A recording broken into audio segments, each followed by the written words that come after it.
How's it going, everyone? It is your official content creator for Aether, and I wanted to just go over the Oceanus event, and oh my god. I like... God, where do I even start? Honestly, I know it's like, I say it every time when like an event rolls around, but it just this game just constantly just impresses me. With like all the little things that go into their events. Again, their pacing, blah blah blah, stuff like that. Some of it is recurring, and I don't mind it so much. Like the mirrored event is super cool. I think it's all right. Like, it's a lot of fun. But then they brought back like some of the elemental ones. Whatever. Okay, can't click on it anymore. Gen Zone they haven't done since the first one, and it was cool to see that again. The tap game was this tap game is wild, and it is so much more clean than you would think. It's like they bought out tap Revenge, and they're like, yo, can you guys just give us the coding to your game so we can copy and paste it and create our own with our own music? The last song is not how you think it'll go, because you go through Red Light and then Meta Shield, I guess. I don't know the name. Oh, never mind. The names are on the top. Metal Shield, and then you go to Siren, and you're like, oh man, the start of Siren sounds like, how did I go from these two really jacked up songs into this one? And it is crazy. I think for me, some of these I've like replayed simply because I enjoyed it so much. I did really poorly on this one. I don't think I replayed this one. I probably still played it without volume, because the first couple songs I didn't play with any volume, and some I played in the recording. But they are super incredible, and it's just so simple, but I just love the mini game here. It was great, honestly. And then you have this one, which is like really cool. You're basically building up an Oceanus who can create up to 4 clones. You're really getting used to using him and basically taking him through this recurring dream, which not recurring dream, the dimensional variable, which sucks. Can we just stop doing dimensional variable, please? I don't like it. I don't think a lot of people like it. And it just needs to no more, please and thank you. Can we not? And then we have this one, which is like you have to use each gen zone in order to beat the stages. This is actually legit kind of hard. I'm not having the best time, but it's because like I just want to be chill and super easy. But like, you know, you put together, like, so in this one, you're putting together all the asterisms, and you're going through all of it, building up your score so that way you can unlock rewards. And this is where you can get Enlil, because you beat all the rewards, you trade them for his shards, and that's how you get him for free in this one. In the other one, in how to get Athena's second bonus character, or banner mate, I like to say, is you go through these, you get all the rewards, and her shards are here. You get enough shards so that way you can unlock her in this one. Matrix Crusade. Oh, whoops, I missed actually a really important one. Matrix Crusade is alright. It's fine. Okay. Whoopsies. Why is it? Why did it do this? It again, they use a lot of these, like, you know, going from like it's like old RPG concepts, which is nice. Eyes on the Immortal Star was such a cute little storyline, and it's a little harder than I thought it was going to be. I won't spoil it too much. It involves Athena, and you play as young Athena in this. And it was just like a nice little thing that they added. This one is, again, something that they brought back. You can use your regular characters, but being able to farm for this is actually so important. And it's great that you have an ability to actually like just farm for these things. So that was really nice and super cool. I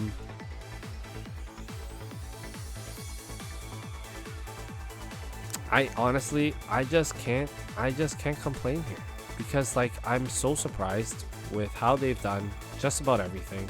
Oh man, I need to get on this because yeah. Not hard, time consuming, but they pace it rather well, and that's fine. So, the Oceanus / Athena event, not bad. You know, this was like the first dual event, I want to say, right? Because like they really separated. So like in the previous events, this thing was one character. So you didn't really like, you know, there wasn't any like mismatch.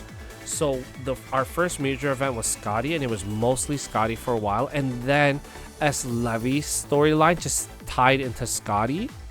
So really, she was still primarily the focus, and then S. Levy felt like the side character. Hades felt like Hades solo. It was Hades only, which was like perfectly fine, really easy to like get into. S. Osiris was fine. And even like Hades was still Hades focused, even though you still had the opportunity to pull for S. Shu. And this is the first one where it's just like you have like bits of Athena, you have bits of Oceanus, and it's a nice introduction, I want to say. And it's also like our first husbando somewhat limited banner that you're getting a shot at. And he has it's some decent love that they're giving him. If you're curious about like whether you should pull for these characters, I haven't actually made a video for stuff like that. I realize that I don't make any should you pull videos at all, because most of the times my philosophy is, well, don't pull on them if they're limited. I mean, don't pull on them if they're a general pool. You know, if you always have the opportunity and they're going to be somebody that's going to be in the game for a long time, you have no reason to pull on that character, you know? But Oceanus is, it's really cool. He's like super cool. He's such a fly guy. So I don't know. There's a couple days left. He's a bit of a solo DPS, requires little to no help. And you know, that might be your thing. If you're really good at these types of games, these like hack and slash like team comp RPG games, I think you will find a lot of enjoyment playing with him, because he does require some like micromanagement because of his clones, and like really like getting them on the field, positioning them properly, then using the skills to maximize the buffs that come with them. I think that's really nice and that's really neat. So you're gonna have a lot of fun doing that. But otherwise, Aether Gazer, you done did it again. You gave me an event that I thoroughly enjoy. You surprised me with your mini game. The Hades mini game was fine. It was like okay, super chill, right? Because we were coming off of F0 with Scotty, then you were coming off a Temple Run with the Hell event, you know, and you were using Hermes to do Temple Run, and in this one, you did Tap Revenge, and they started that off right away, and I just love that there are these themes to the character, so they utilize those. With Hell, it was turret defense, and they made it like super post-apocalyptic, super dark, and that was so cool. Scotty was like super fun, like character-wise. It was a summer event, so she was like on her like little ski-doo, and you were just like racing. And this was more, you can kind of see like music focus, right? Athena, even though she's like a dual weapon user, it's actually like it mimics a cello, right? Because her big sword is like the cello itself, and her little sword is supposed to be the there's a name for it, and I can't remember, even though I played the violin. So there's that. I like the way, you know, they put it together. I thought that was like super cool. And Oceanus is like, I love his feel. It's so elegant, and like, yeah, like they treat his sword like in his clothes. It almost looks like he's just using conductor's stick wand, baton, conductor's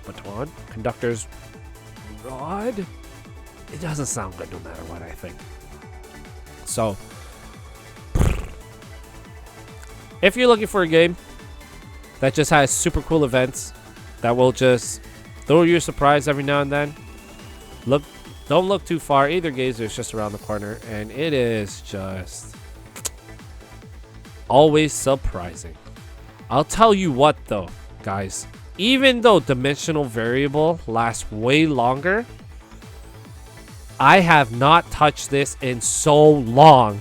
I just don't look at it. I pretend like it doesn't exist. I like literally put it in like the furthest reaches of my mind and pretend like it's like the cousin that you don't want a part of your family. And I feel like I should be playing it a little bit more, and I don't. So yeah, I don't know. Dimensional variable needs some help. They need to get some milk for that thing. Otherwise, the game is great, y'all. And I hope the developers continue to work on it, continue to give us some good stuff in here for the game with all the future updates. I am still so surprised that like this game, as like cool as it is, in the grand scheme of things, still works on like things like potato phones. I think that's nuts, and there's no reason to not give this game a try. Even if you're a huge PGR fan, I think you'll find that this is a nice change of pace for you. Which brings me to my next point. I have downloaded PGR again. I logged in again, and I'm a little hesitant to really get it started. So let me know below if it's something that you want to see me play at all, and I'll definitely give it a go. Maybe I'll make a couple things here and there for it, because it's been a while since I touched that game. I took a look, I saw the characters, I'm like, I don't remember what most of y'all do here. And I took a look at I had what's it called, some Awakened characters, and then I have 9S, and I'm like, whoa, when? Why? So that was pretty cool to discover out of nowhere. So yeah, that's it. Thank you. If you've watched until this point, please consider liking and subscribing. It means a lot. I've over 300 subs on YouTube, which is well beyond projection, because I did not foresee that being a thing. So thanks everybody, and the AG community has been so solid. I appreciate all of you. I've shouted out some of you in my time. There are some super cool units coming out soon, or coming out next, and I'm excited to see more husbando units. I love how well treated they did Oceanus, and to be honest, even Apollo, I like his gameplay, I like his style. The way he fights as like a bow user is really different for me compared to other games, and I like how it looks. And even Flame Tier is not so. It's so, I liked being able to use him. I mean, am I ever gonna pull for him? I'm just hoping he'll come naturally at some point in time, or I'll just keep picking up his shards when they're convenient. But they do the guy some justice here. So we got a couple other homies coming in soon, and it'll be really interesting to see. That's it for now. Thank you so much. I will see y'all in the next one, and if you have any suggestions, please let me know. Take care, everybody.